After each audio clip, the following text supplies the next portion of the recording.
Assalamualaikum semuanya. Apa kabar kalian? Semoga dalam keadaan sehat dan dilancarkan rezekinya oleh Allah. Amin ya robbal alamin.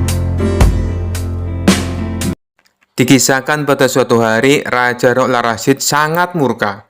Gudang pajak kerajaan yang harusnya penuh dengan emas dan hasil panen rakyat tiba-tiba kosong melompong. Padahal laporan dari para menteri menunjukkan pemasukan luar biasa besar.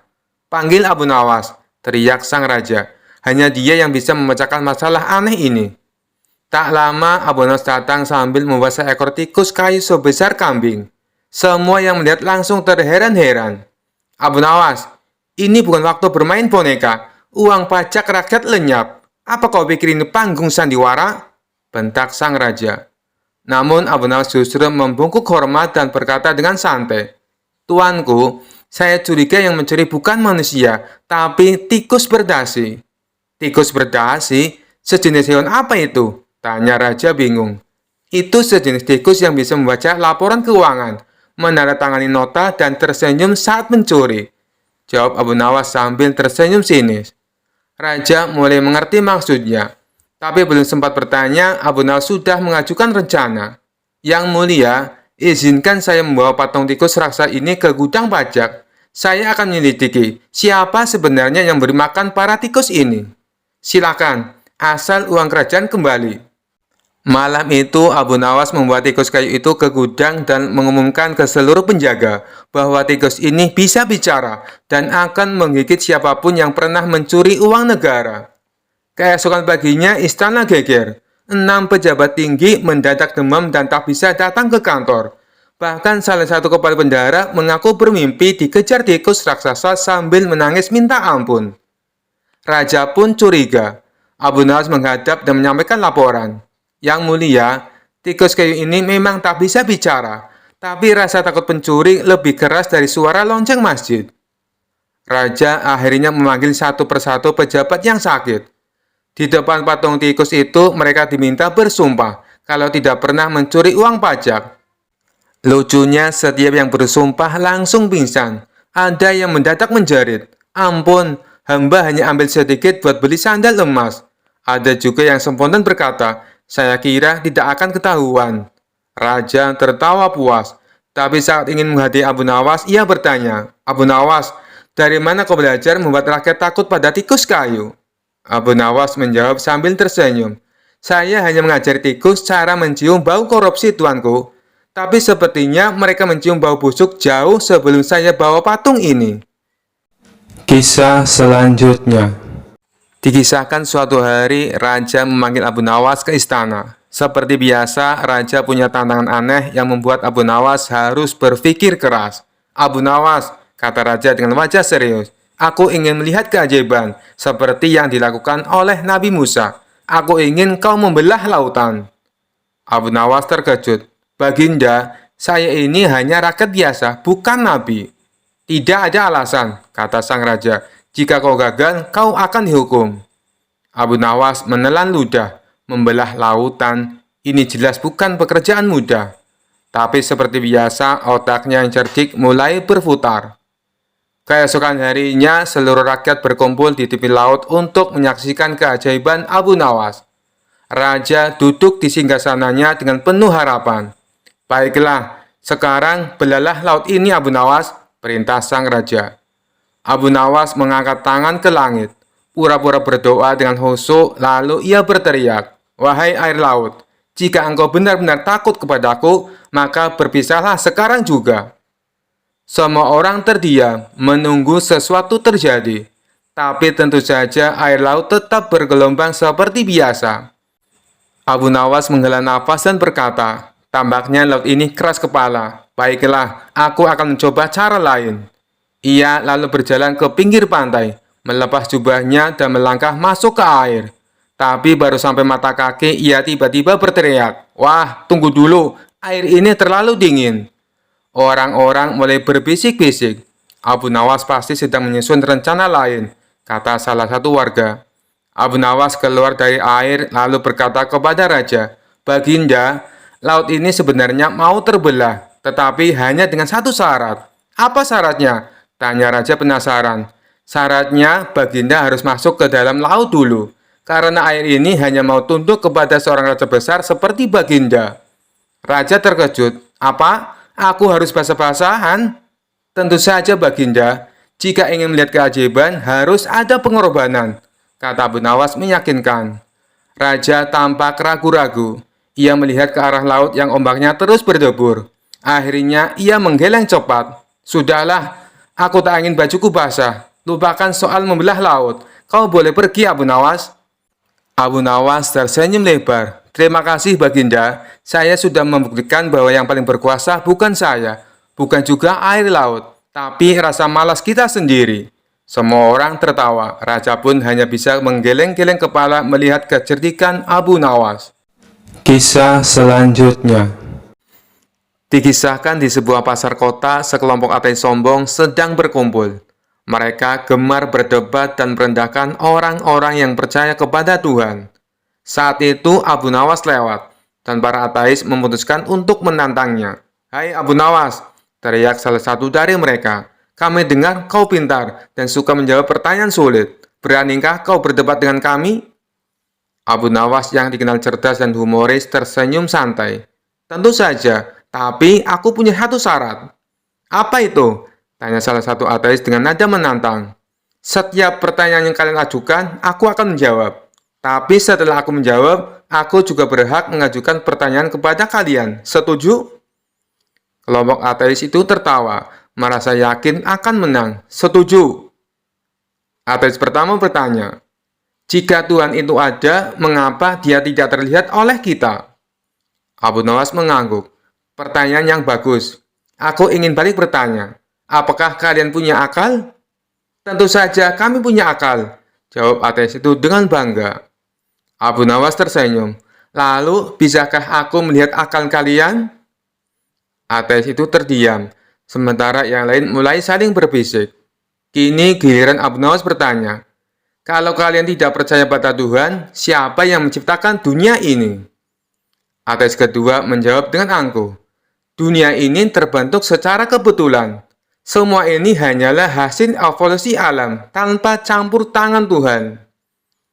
Abu Nawas berpikir sejenak, lalu mengambil sebongkah tanah dan mulai menggulungnya seperti bola. Apakah kalian percaya bahwa bola ini bisa berubah menjadi roti tanpa ada yang membuatnya? Tentu tidak, jawab mereka serempak.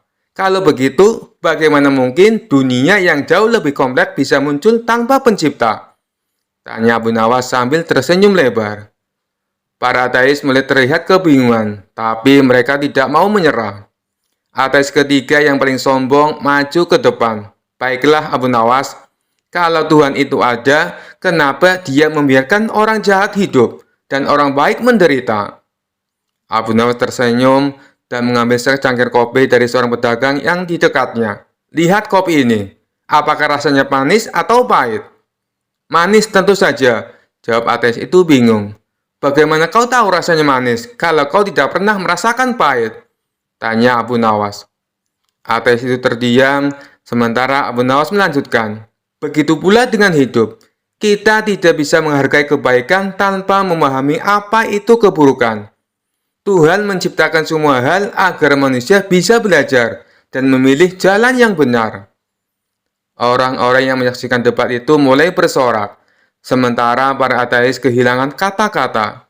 Mereka akhirnya menyerah dan pergi dengan wajah lesu, meninggalkan Abu Nawas yang tetap tersenyum penuh kemenangan. Kisah selanjutnya.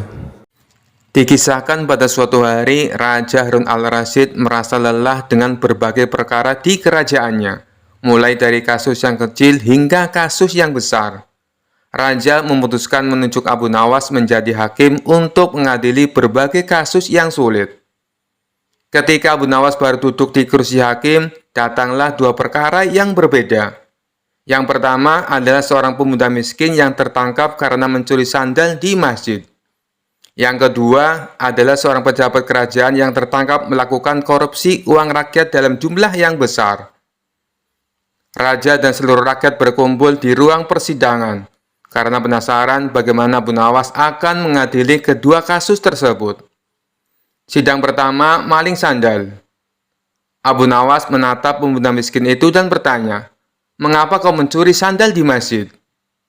Pemuda itu menunduk malu dan menjawab, "Maaf Tuan Hakim, saya mencuri sandal karena saya tidak punya sandal untuk pulang, dan saya takut berjalan di jalanan berbatu tanpa alas kaki." Abu Nawas mengangguk lalu berkata, "Baiklah, karena kau hanya mencuri sepasang sandal dan mengakuinya dengan jujur, hukumannya adalah kau harus menyapu halaman masjid selama seminggu penuh." Pemuda itu lega dan berjanji tidak akan mengulangi perbuatannya. Sidang perkara koruptor.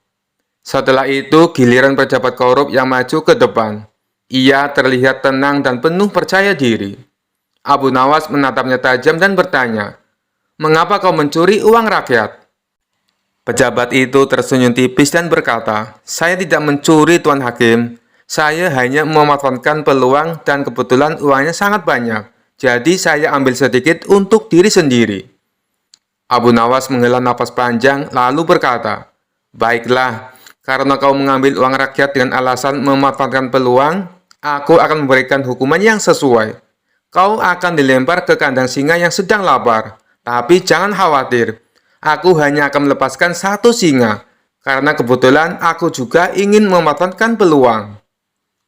Mendengar itu, pejabat korup langsung gemetar ketakutan. "Ampun Tuan Hakim, jangan lempar saya ke kandang singa, saya mengaku salah." Raja dan seluruh hadirin tertawa terbahak-bahak melihat kecerdikan Abu Nawas dalam memberikan hukuman yang tepat. Akhirnya, pejabat itu dihukum bekerja di ladang kerajaan tanpa gaji sampai ia mengembalikan semua uang yang telah ia curi. Abu Nawas berhasil menyelesaikan kedua perkara dengan adil dan bijak. Raja Harun al-Rasyid pun berkata, "Abu Nawas, kau memang hakim yang luar biasa.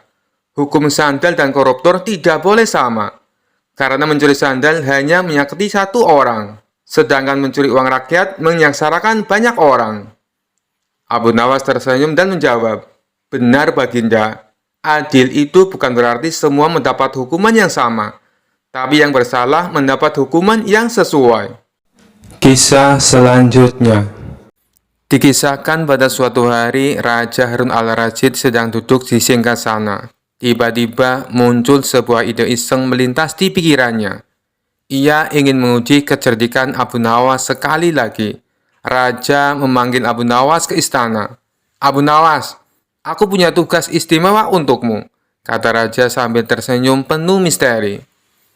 Abu Nawas yang sudah curiga dengan nada suara Raja bertanya, "Apa tugas itu, Baginda?" Raja menjawab, "Aku ingin kau membangun sebuah masjid megah untukku. Tapi ingat, kau hanya punya waktu 1 malam. Jika gagal, kau akan dihukum berat." Abu Nawas menggaruk-garuk kepala. "Baginda, apakah tidak ada tugas yang lebih mudah? Mungkin seperti membuat teh." Raja tertawa, "Tidak, ini perintahku. Mulailah malam ini." Setelah menerima perintah itu, Abu Nawas pulang dengan santai. Warga yang mendengar tugas itu mulai heboh. "Abu Nawas pasti tidak akan bisa menyelesaikannya," kata mereka. Namun, Abu Nawas tetap tenang. Malam harinya, ia membawa beberapa perkakas sederhana dan mendirikan sebuah tenda kecil di lapangan. Lalu, ia memasang papan besar di depan tenda itu bertuliskan, "Pendaftaran wakaf untuk masjid kerajaan. Donasi Anda adalah amal jariah." Keesokan paginya, Raja datang untuk melihat hasil kerja Abu Nawas. Namun yang ia temui hanyalah tenda kecil dengan papan pengumuman. Raja berteriak, "Abu Nawas, mana masjidku?" Abu Nawas keluar dari tenda dengan santai. "Baginda, masjid ini sedang dalam tahap awal pembangunan. Saya sudah memulai dengan langkah pertama, yaitu mengumpulkan dana dari warga." Raja terkejut, "Apa maksudmu? Aku ingin masjid ini selesai dalam semalam." Abu Nawas tersenyum licik. "Baginda, membangun masjid butuh banyak waktu dan biaya. Dalam semalam saya hanya bisa memulai prosesnya. Tapi jangan khawatir, jika Baginda menyumbangkan semua harta di istana, masjid ini bisa selesai lebih cepat." Raja terdiam, ia tidak menyangka akan ditarik untuk ikut berdonasi. Para menteri yang mendengar itu mulai tertawa terbahak-bahak. Raja akhirnya berkata, "Abu Nawas, Kau memang cerdik. Kali ini aku mengampunimu. Tapi ingat, jangan coba-coba memanfaatkan ide ini untuk hal yang lain. Abu Nawas memungut hormat. Tentu Baginda. Segala tugas dari Baginda selalu saya selesaikan dengan sepenuh hati. Kisah selanjutnya. Dikisahkan pada suatu hari di pasar kota tersebar kabar bahwa ada seorang ulama yang baru saja datang dan mengaku memiliki karomah luar biasa. Ia mengklaim bahwa dirinya mampu melakukan mi'raj perjalanan ke langit sebanyak 70 kali dalam sehari. Kabar ini membuat warga penasaran, termasuk Abu Nawas yang terkenal gemar menantang logika aneh. Benarkah ada orang yang bisa mi'raj 70 kali dalam sehari? Gumam Abu Nawas. Ia pun memutuskan untuk menemui ulama tersebut di masjid tempat ia biasa berceramah. Abu Nawas datang tepat saat ulama itu sedang menyampaikan ceramahnya. Dengan lantang ulama itu berkata, "Aku telah diberi keistimewaan oleh Allah. Setiap hari aku bisa melakukan mi'raj hingga 70 kali. Apakah kalian percaya?" Para pendengar yang sebagian besar terkesima mengangguk-angguk. Namun Abu Nawas mengangkat tangan. "Maaf wahai Tuan Ulama, bolehkah saya bertanya?" Ulama itu tersenyum percaya diri. "Silakan wahai saudara, pertanyaan apapun akan kujawab dengan keikhlasan." Abu Nawas berdiri. "Baik, jika Tuan melakukan mi'raj sebanyak 70 kali dalam sehari, berapa lama waktu yang Tuhan habiskan untuk satu kali perjalanan naik dan turun?" Ulama itu terdiam sejenak. "Kira-kira 5 menit untuk naik dan 5 menit untuk turun." Abu Nawas mengangguk. "Jadi, total waktu untuk satu kali mi'raj adalah 10 menit. Jika Tuhan melakukan 70 kali, berarti membutuhkan waktu 700 menit. Apakah benar begitu?" Ulama itu mulai merasa gugup. "Ya, benar." Abu Nawas tersenyum tipis. "Kalau begitu, mari kita hitung. Dalam sehari ada 1440 menit. Jika Tuan menghabiskan 700 menit untuk mi'raj, sisa waktu Tuan ada 740 menit. Bagaimana Tuan sempat makan, tidur, sholat, dan melakukan kegiatan lainnya dalam waktu sesingkat itu?" Ulama itu mulai berkeringat. "Itu karena aku diberi kemampuan khusus oleh Allah. Waktu bagiku berbeda dari waktu bagi manusia biasa." Abu Nawas tidak menyerah. "Luar biasa. Tapi jika Tuan benar-benar memiliki kemampuan itu, bisakah Tuan melakukan satu kali mi'raj di depan kami sekarang sebagai bukti?" Ulama itu tersenyum kaku. "Wahai saudara, karomah seperti ini tidak untuk dipertontonkan. Hanya Allah yang tahu rahasianya." Abu Nawas tertawa kecil. "Kalau begitu, izinkan saya mengucapkan terima kasih. Karena sejak tadi Tuhan sudah menghibur kami semua dengan kisah mi'raj yang luar biasa." Para hadirin yang awalnya terpukau mulai menyadari keanehan klaim ulama tersebut. Mereka tersenyum dan tertawa kecil. Ulama tersebut yang merasa malu segera mengakhiri ceramahnya dan pergi dengan tergesa-gesa. Sejak saat itu, orang-orang lebih berhati-hati percaya pada klaim ajaib, terutama jika Abu Nawas ada di sekitar mereka. Kisah selanjutnya. Dikisahkan di sebuah pasar ramai di Baghdad, Abu Nawas sedang duduk santai sambil menikmati segelas teh. Tiba-tiba seorang ulama terkenal yang dikenal sangat tegas datang menghampirinya. Ulama itu terlihat kesal. "Abu Nawas," serunya dengan nada keras. Abu Nawas mengangkat alisnya. "Wah, ada apa gerangan Tuan Ulama? Apakah saya berhutang sesuatu?" "Bukan itu." Ulama tersebut duduk di sebelah Abu Nawas dengan wajah serius. "Aku mendengar kau memberikan ucapan selamat hari Natal kepada tetanggamu yang Nasrani. Apa kau tak tahu hukumnya?" Abu Nawas tersenyum tipis. "Hamba tahu, tapi bolehkah hamba bertanya satu hal, Tuan Ulama?" "Tentu saja," jawab sang ulama mengusap jenggotnya. "Apakah ucapan selamat hari panen kepada tetangga Nasrani juga dilarang?" tanya Abu Nawas dengan tenang. Ulama itu terdiam sejenak. "Tentu saja tidak, itu hanya ucapan biasa." Abu Nawas melanjutkan, "Lalu apa bedanya mengucapkan selamat hari panen dan selamat hari Natal?" Bukankah keduanya adalah bentuk penghormatan kepada sesama? Ulama itu mulai kebingungan, tapi ia tetap mencoba berdebat. Tapi Abu Nawas, selamat hari Natal itu merujuk pada perayaan agama mereka. Bukankah itu berbeda?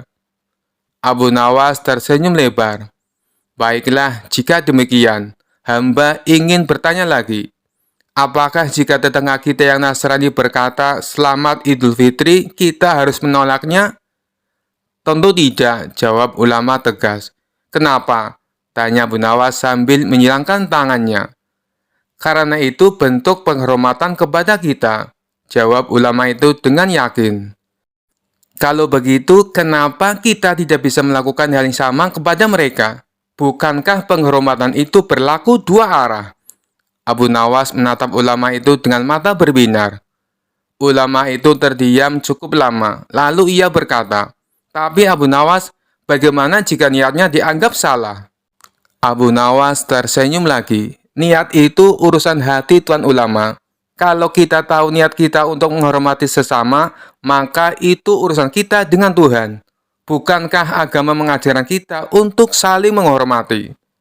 Semua orang yang mendengar percakapan itu mulai tertawa kecil. Ulama itu akhirnya mengangguk perlahan. Baiklah Abu Nawas, kau benar-benar pintar mencari celah.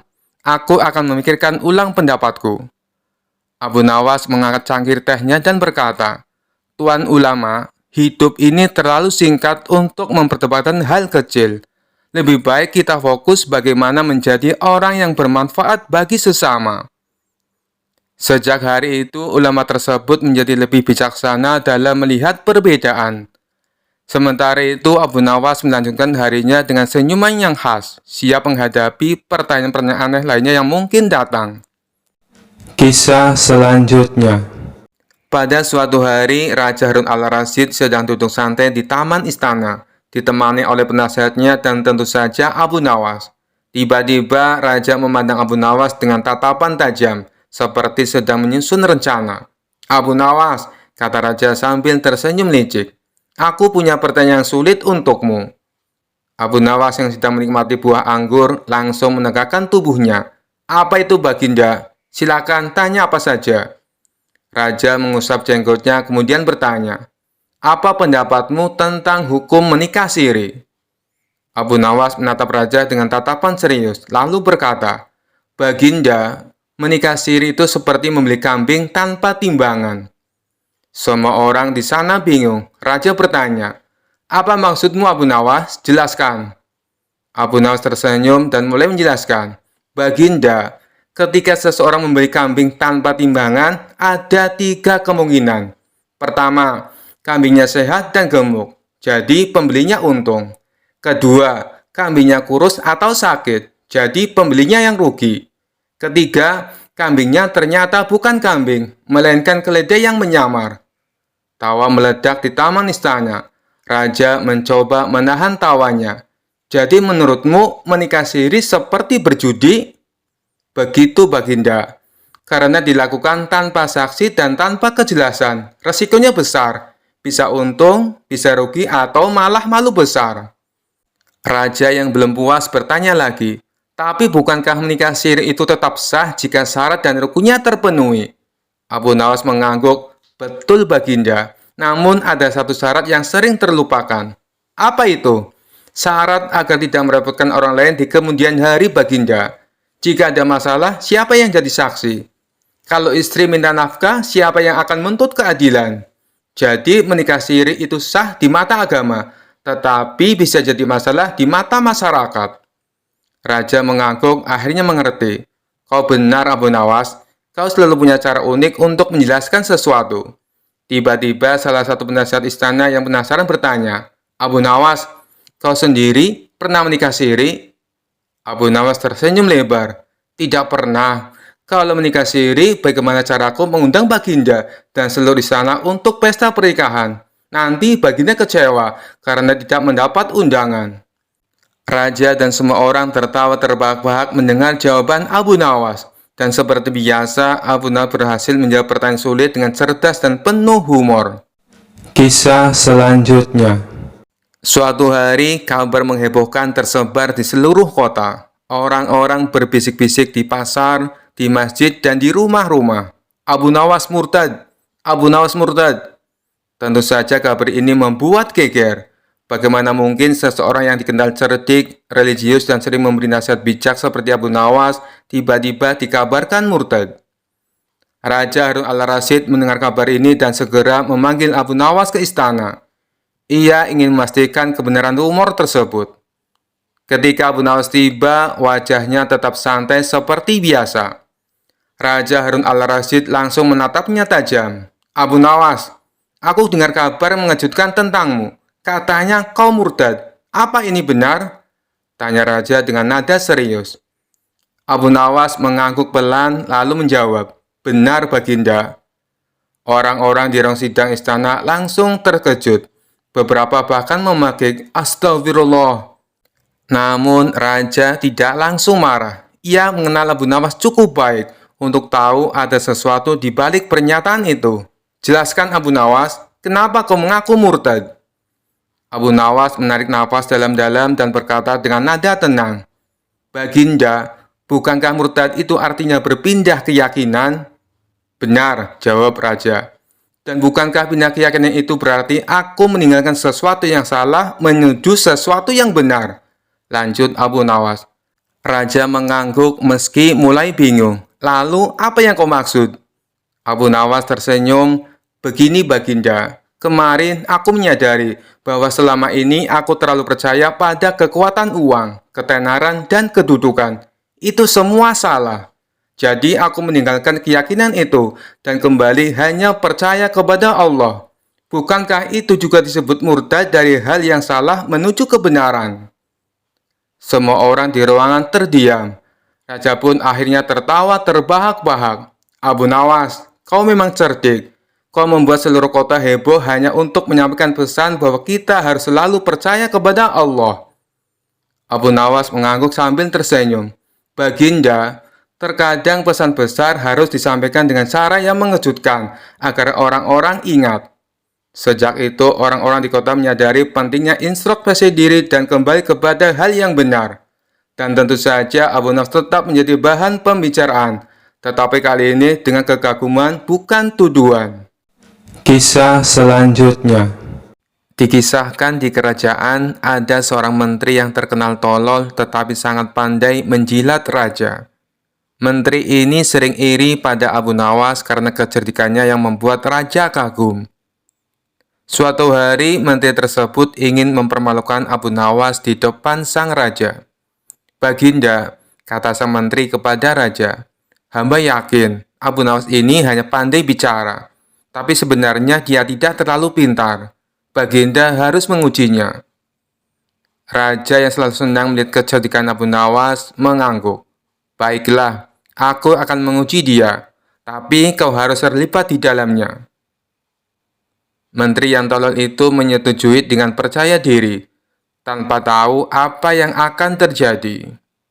Raja memanggil Abu Nawas ke istana. Abu Nawas, aku ingin kau menyelesaikan masalah ini. Menteri kami ingin tahu apakah kau bisa menghitung jumlah bintang di langit. Bisakah kau melakukannya? Abu Nawas tersenyum kecil. Ia sudah tahu menteri itu ingin menjebaknya. Tentu Baginda, tapi saya butuh bantuan dari Pak Menteri ini. Menteri itu bingung, tapi ia tidak ingin terlihat bodoh di depan raja. Bantuan apa Abu Nawas? Tanyanya dengan nada sombong. Saya akan menghitung jumlah bintang di langit malam ini, kata Abu Nawas. Dan tugas Anda adalah memastikan saya tidak melewatkan satu pun bintang. Malam itu Abu Nawas membawa menteri ke lapangan terbuka. Pak Menteri, kita mulai menghitung bintang. Tolong pegang tangga ini dan awasi saya dari bawah. Kalau saya melewatkan satu bintang, segera beritahu saya. Menteri yang tidak tahu bahwa ia sedang dikerjai memegang tangga dengan serius. Abu Nawas naik ke atas tangga sambil pura-pura menunjuk ke langit dan berkata, 1, 2, 3. Tunggu, ada yang terlewat. Lihat Pak Menteri. Menteri yang tolol itu melihat ke langit dengan penuh perhatian. Di mana Abu Nawas? Saya tidak melihatnya. Abu Nawas menjawab, "Kalau begitu saya harus mulai dari awal lagi. 1, 2, 3." Hal ini berlangsung selama berjam-jam hingga menteri itu kelelahan. Tetapi Abu Nawas tetap berpura-pura menghitung. Akhirnya menteri itu tidak tahan lagi.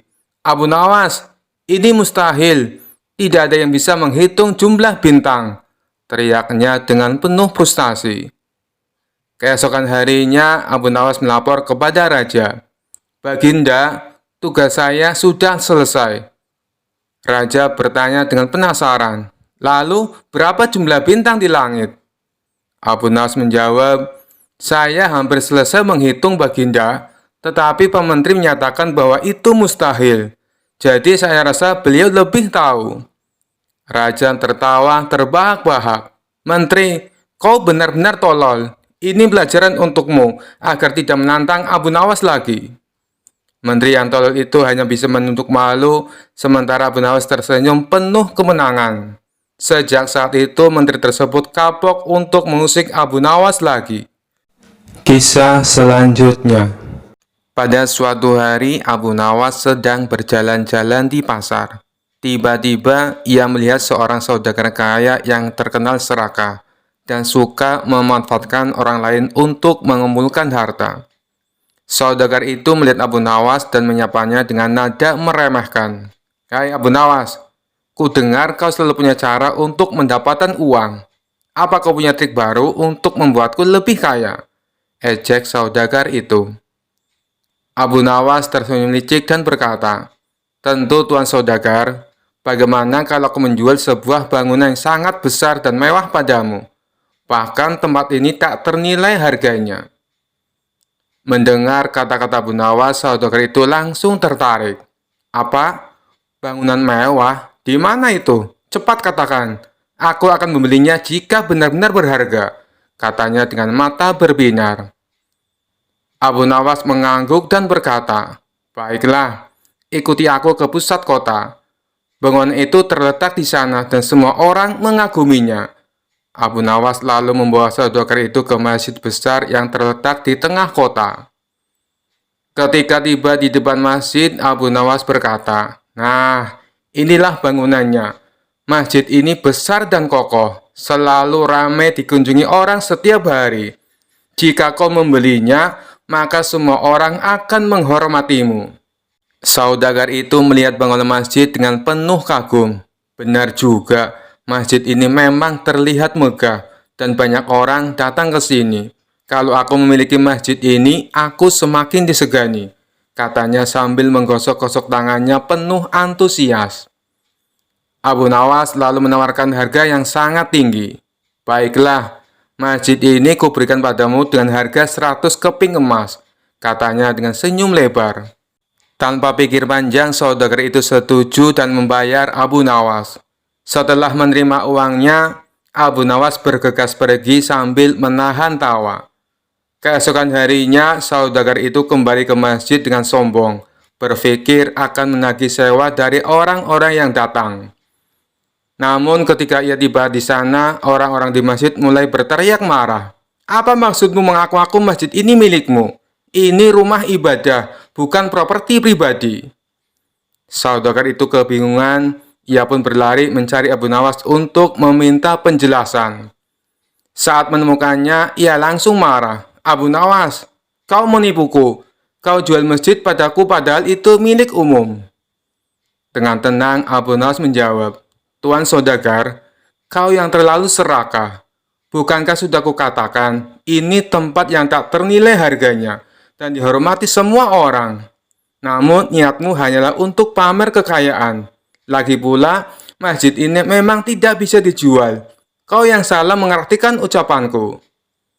Mendengar itu, saudagar itu hanya bisa terdiam dan sadar bahwa keserakahannya telah mempermalukannya. Orang-orang di sekitar tertawa terbahak-bahak melihat kecerdikan Abu Nawas dan keserakahan saudagar yang akhirnya menerima pelajaran berharga dari kelicikan Abu Nawas. Kisah selanjutnya.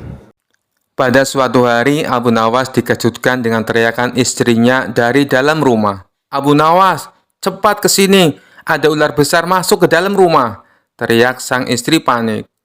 Abu Nawas yang sedang bersantai langsung melompat dari kursinya. Dengan wajah serius, ia masuk ke dapur dan melihat seekor ular besar melingkar di sudut. Alih-alih panik, Abu Nawas tersenyum lebar dan berkata, "Ini kesempatan bagus untuk menunjukkan kecerdasanku." Istrinya yang ketakutan bertanya, "Apa yang kau rencanakan, Abu Nawas? Jangan-jangan kau malah ingin memelihara ular itu?" Abu Nawas menggeleng, "Tenang saja, aku punya cara yang sangat cerdas untuk mengusirnya." Ia kemudian mengambil satu kantong beras, seikat bawang merah, dan sebatang sapu lidi. Dengan barang-barang itu, Abu Nawas mendekati ular tersebut sambil berbicara, "Wahai ular, aku tahu kau datang ke sini bukan untuk menakuti kami. Kau pasti lapar kan? Nah, aku punya tawaran untukmu." Sang istri melongo melihat suaminya berbicara dengan ular. "Abu, kau serius berbicara dengan ular? Apa kau pikir dia bisa mengerti?" Abu Nawas hanya mengangguk dengan percaya diri. Ia kemudian melanjutkan, "Kau pasti suka makan enak.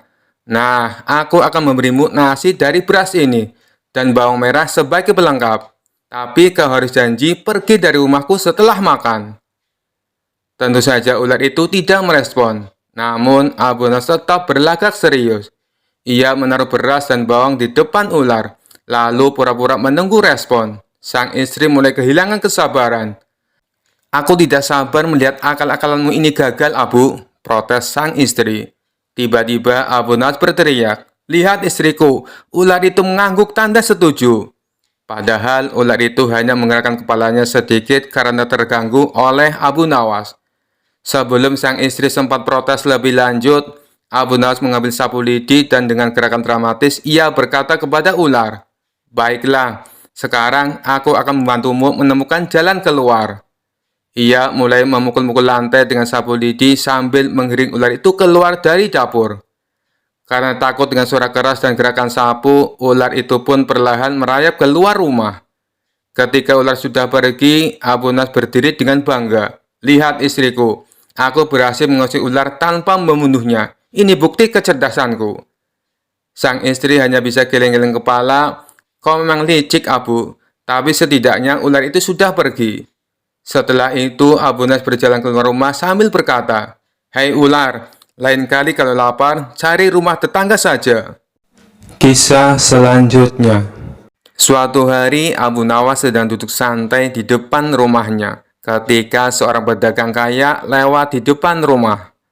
Pedagang itu baru saja pulang dari perjalanan panjang dan tampak kelelahan. Sambil memandang langit, pedagang itu berkata, "Andai saja aku punya sesuatu yang indah untuk dibawa pulang sebagai oleh-oleh. Aku sudah membeli banyak barang, tapi rasanya masih ada yang kurang." Mendengar itu, ide cerdik pun langsung muncul di benak Abu Nawas. Dia menatap bulan yang bersinar terang di langit malam, dan dengan wajah penuh keseriusan berkata kepada pedagang, "Wahai tuan, kebetulan sekali, aku punya sesuatu yang sangat indah dan langka. Apakah kau ingin membelinya?" Pedagang itu penasaran. "Apa yang kau tawarkan, Abu Nawas?" Abu Nawas menunjuk ke arah bulan di langit. "Aku akan menjual bulan padamu. Lihatlah betapa indah dan cerahnya. Jika kau memiliki bulan ini, semua orang akan iri padamu." Pedagang itu terkejut dan terheran-heran. "Bulan? Bagaimana mungkin kau bisa menjual bulan?" Abu Nawas tersenyum lebar. "Kenapa tidak? Aku punya hak untuk menjualnya. Tak ada seseorang pun di kota ini yang pernah mengklaim bulan sebagai milik mereka. Jadi, sekarang aku menawarkannya padamu. Bulan ini akan membuatmu terkenal di seluruh penjuru negeri."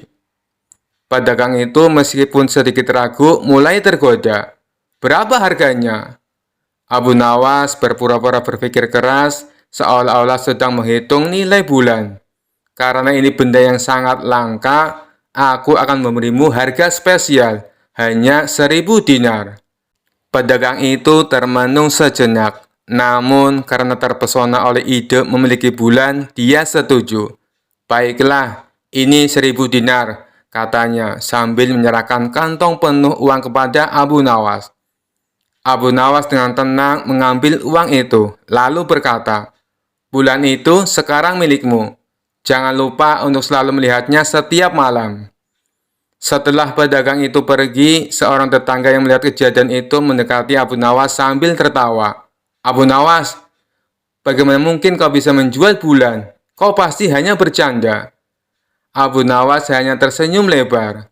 Bukan bercanda, aku hanya menjual sesuatu yang indah yang bisa dinikmati semua orang. Bulan tidak butuh dimiliki, tapi siapa bilang tidak bisa dijual? Malamnya, pedagang itu dengan bangga menunjukkan bulan pada keluarganya. Lihat, sekarang aku adalah pemilik bulan. Namun keluarganya hanya bisa tertawa terbahak-bahak mendengar cerita anehnya. Pedagang itu pun akhirnya sadar bahwa dia telah dibodohi oleh kecerdikan Abu Nawas. Keesokan harinya, pedagang kembali menemui Abu Nawas. Abu Nawas, kau menipuku. Kau menjual bulan yang bukan milikmu. Abu Nawas hanya tertawa kecil. Wahai tuan, bukankah bulan itu masih bersinar setiap malam? Kau bisa menikmatinya setiap hari tanpa harus merawatnya. Dan orang-orang tetap akan mengaguminya. Bukankah itu kesepakatan yang sangat bagus? Pedagang itu hanya tersenyum masam dan mengakui bahwa Abu Nawas telah menang lagi dengan kecerdasannya. Kisah selanjutnya. Kisah ini berawal ketika Baginda Raja baru pulang dari negeri seberang. Ia pun menceritakan pengalamannya selama tinggal di sana, termasuk mengenai seorang pengawal pribadi Raja negeri seberang yang terkenal sakti. Si pengawal tersebut bisa muncul tiba-tiba tanpa diketahui dari mana ia datang. Mendengar cerita Baginda Raja, sang menteri pun merasa takjub. Maksud Paduka? Pengawal itu bisa muncul tiba-tiba? Tanya sang menteri merasa heran. Benar wahai menteriku, saat itu saya sedang duduk dengan raja negeri seberang. Tapi di samping kanan kirinya tak ada seorang pun pengawal. Lalu saya coba tanya kepadanya, kenapa pengawalmu tidak mendampingi? Dia malah tersenyum. Kemudian dia teriak memanggil pengawalnya. Tiba-tiba di hadapan kami sudah berdiri seorang pengawal yang entah datangnya dari mana, kata Baginda Raja menjelaskan. Bisa jadi pengawal tersebut sebenarnya adalah jin Paduka, timpal sang menteri. Mungkin juga bisa jadi dia adalah jin, balas Baginda Raja. Setelah mendengar cerita tersebut, sang menteri muncul ide akan sebuah tantangan. Kemudian ia mengungkapkan idenya tersebut kepada Baginda Raja. Paduka yang mulia, bukankah selama ini tantangan Paduka selalu berhasil dikalahkan Abu Nawas? Bagaimana kalau Abu Nawas ditantang seperti pengawal sakti itu? Kata sang menteri mengusulkan. Tantangan? Tantangan apa? Aku belum paham dengan maksudmu, tanya Baginda Raja bingung. Begini Paduka, Abu Nawas kita tantang hadir di depan Paduka. Tapi tidak boleh dengan jalan kaki, tidak boleh berkendaraan, dan tidak boleh kelihatan. Dia harus datang tiba-tiba seperti pengawal itu, kata sang menteri menjelaskan. Bagus sekali ide kamu, saya setuju. Kali ini Abu Nawas pasti akan kalah, balas Baginda Raja kegirangan. Tanpa membuang-buang waktu, Baginda Raja langsung memerintahkan beberapa pengawal untuk memanggil Abu Nawas. Singkat cerita, datanglah Abu Nawas menghadap Baginda Raja. Wahai Abu Nawas, apakah kamu masih berani menerima tantanganku? Tanya Baginda Raja. Tentu saja saya berani Paduka. Tapi saya perlu tahu apa impiannya kalau saya berhasil. Kata Abu Nawas balik bertanya. Karena tantangan ini sangat sulit dan mustahil, hadiahnya akan aku tambah menjadi 1000 dinar. Tapi bila kamu gagal, sebagai hukumannya, kamu harus memandikan kuda-kuda istana selama sebulan. Dan semua hadiah yang selama ini aku berikan, harus kamu kembalikan. Karena hadiah tersebut akan aku serahkan kepada menteriku. Sebab dialah yang punya ide tantangan ini. Apa kamu bersedia? Tanya Baginda Raja kembali. Mendengar hadiah yang begitu besar, spontan Abu Nawas langsung tergiur. Baik Paduka yang mulia, saya sangat bersedia, sahut Abu Nawas dengan muka berseri-seri. Kemudian baginda raja memberitahu tantangan yang akan ia berikan. Besok kamu harus ada di sini persis seperti sekarang ini, berdiri tepat di hadapanku. Tapi ada syaratnya. Kamu ke sini tidak boleh berjalan kaki, tidak boleh naik kendaraan, dan tidak boleh terlihat oleh siapapun. Pokoknya tahu-tahu kamu sudah ada di sini. Jelas baginda raja. Seketika jantung Abu Nawas langsung berdebar kencang mendengar tantangan tersebut. Ini tantangan yang mustahil. Mana mungkin aku bisa melakukannya, pikir Abu Nawas. Di tengah kebingungan Abu Nawas, baginda raja kembali berkata, "Kalau kamu membatalkan tantangan ini, itu saja kamu mengaku kalah. Dan itu berarti kamu harus menjalani hukuman dan menyerahkan semua hadiahmu kepada menteriku." Sementara sang menteri merasa puas dengan ide tantangan yang dimilikinya. "Mampus kau Abu Nawas, kau akan menderita selama sebulan," ucap sang menteri dalam hati. Nasi sudah menjadi bubur, Abu Nawas tak mungkin membatalkan tantangan tersebut. Ia pun lalu mohon diri kepada baginda raja untuk pamit pulang ke rumahnya. Setibanya di rumah, Abu Nawas duduk di teras rumah sambil memutar otaknya. Ia terus memikirkan cara agar terlepas dari hukuman. Namun sampai waktu menjelang sore, ia tak juga menemukan solusinya. Hampir saja Abu Nawas dibuat stres karena akan cerdiknya menemukan jalan buntu. Saat ia tengah termenung, salah seorang tetangganya lewat di depan rumah Abu Nawas dengan memanggul karung yang besar. Iseng-iseng Abu Nawas bertanya kepadanya, "Wahai kawan, apa yang kau bawa itu?" Tetangganya menjawab, "Kambing Abu Nawas." "Kambing? Kenapa tidak dituntun saja? Itu akan meringankan pekerjaanmu," kata Abu Nawas menyarankan. "Saya sengaja Abu Nawas, biar orang-orang tidak tahu," balas tetangganya.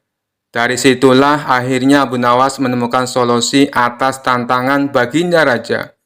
Kemudian Abu Nawas pergi menemui menteri yang punya ide tantangan tersebut. "Tuan Menteri, sepertinya besok saya akan dihukum. Tapi bolehkah saya minta tolong?" pinta Abu Nawas. "Minta tolong apa?" tanya sang menteri. "Besok ambillah karung yang ada di rumahku dan bawalah ke hadapan baginda raja," ucap Abu Nawas. "Apa isi karung itu?" tanya sang menteri kembali. "Isinya semua hadiah dari baginda raja. Selama ini aku kumpulkan di dalam karung tersebut. Bukankah nantinya juga akan jadi milikmu?" ujar Abu Nawas. "Oh, baiklah Abu Nawas, saya siap," balas sang menteri. Esok paginya sang menteri menuju rumah Abu Nawas. Sesampainya di sana, ia hanya menjumpai istrinya. "Mana Abu Nawas?" tanya sang menteri. "Abu Nawas sudah berangkat ke istana," jawab istri Abu Nawas. Kemudian istri Abu Nawas menunjukkan karung yang akan dibawa oleh Tuan Menteri. Dengan hati gembira, sang menteri memanggulkan tersebut sampai ke istana. Meskipun terik matahari sangat panas tak membuat sang menteri merasa letih, karena rasa letihnya terobati dengan hadiah yang akan ia dapatkan.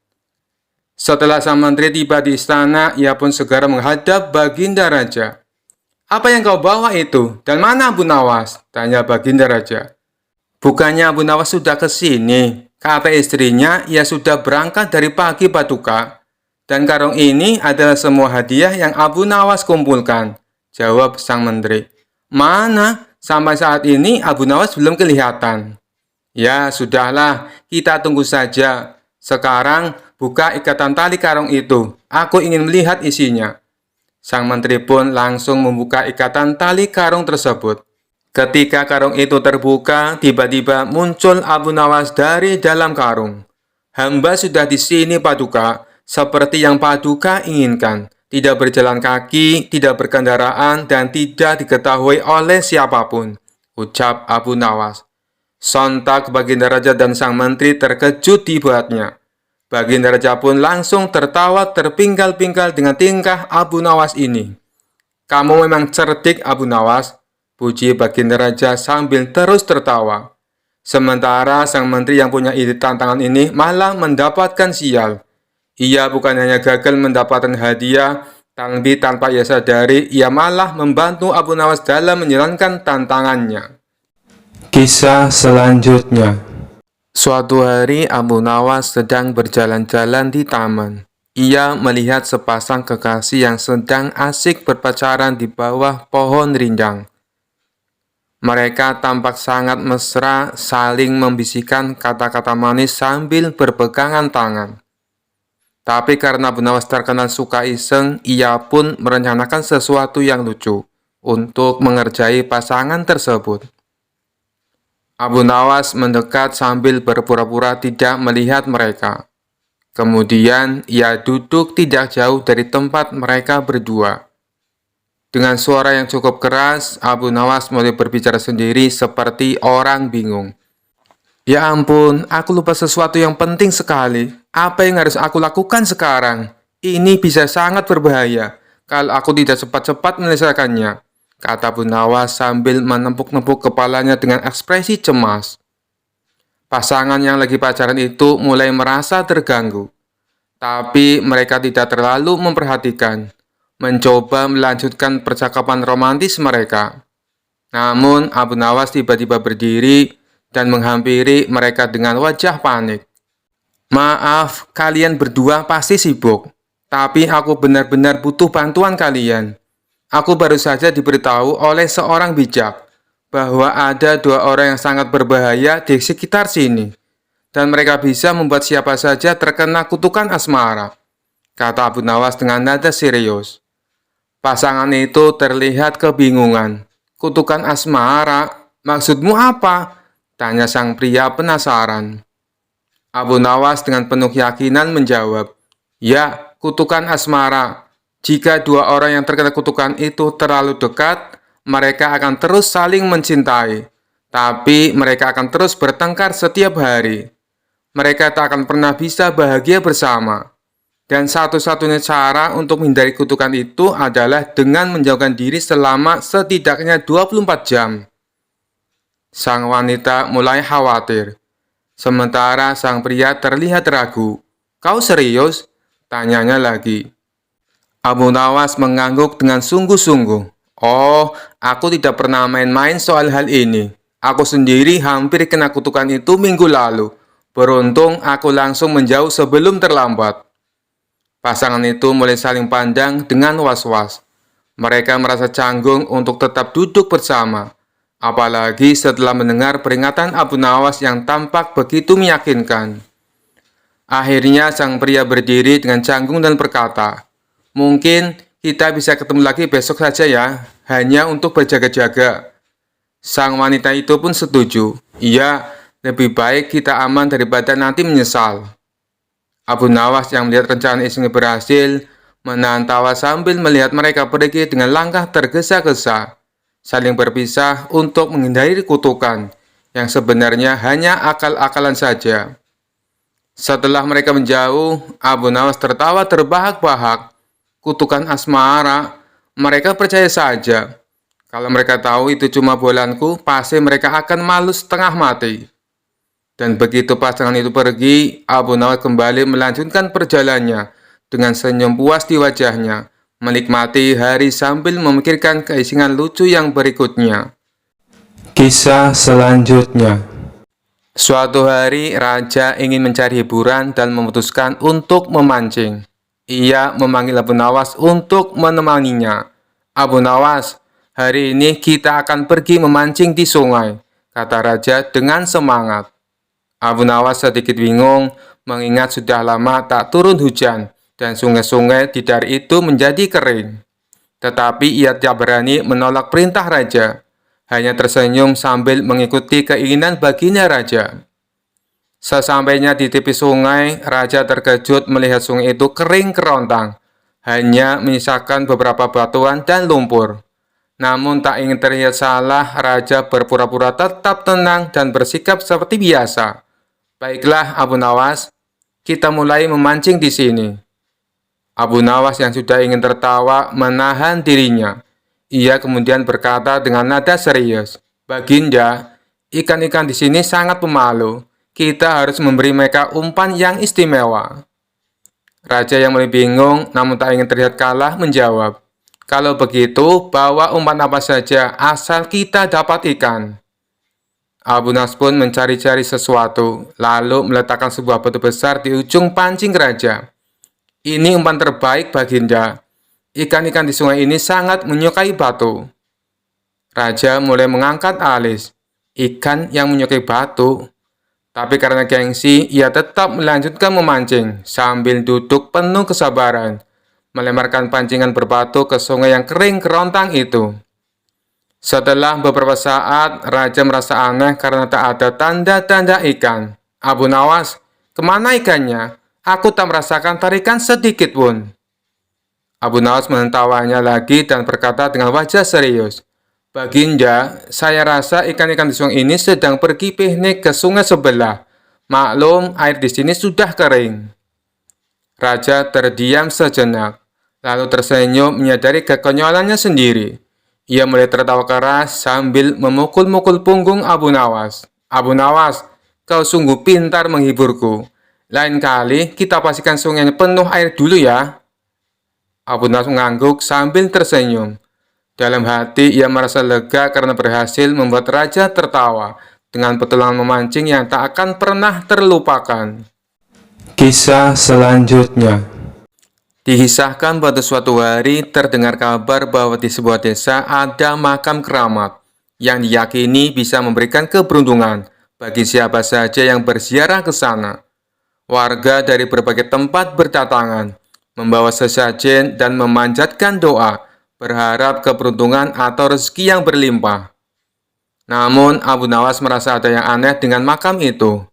Makam ini tiba-tiba jadi terkenal. Padahal dulu tidak pernah ada orang bicara soal itu, pikirnya. Karena penasaran, Abu Nawas memutuskan untuk menyelidiki lebih dalam. Pada malam hari saat suasana sudah sepi, Abu Nawas datang ke makam tersebut, ditemani beberapa warga yang juga curiga.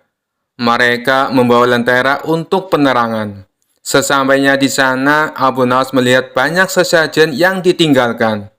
Dia mengamati makam itu dengan seksama, lalu menemukan sebuah tanda yang janggal. Tanah di sekitar makam tampak lebih longgar, seolah-olah baru saja digali. "Ini tampaknya makam yang baru dibuat," pikir Abu Nawas. Dia lalu punya ide untuk membongkar rahasia makam itu di depan warga.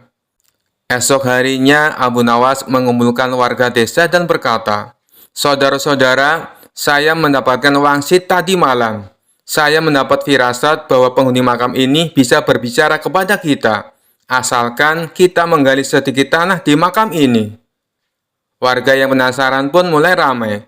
"Benarkah Abu Nawas? Bisakah kami mendengar suaranya?"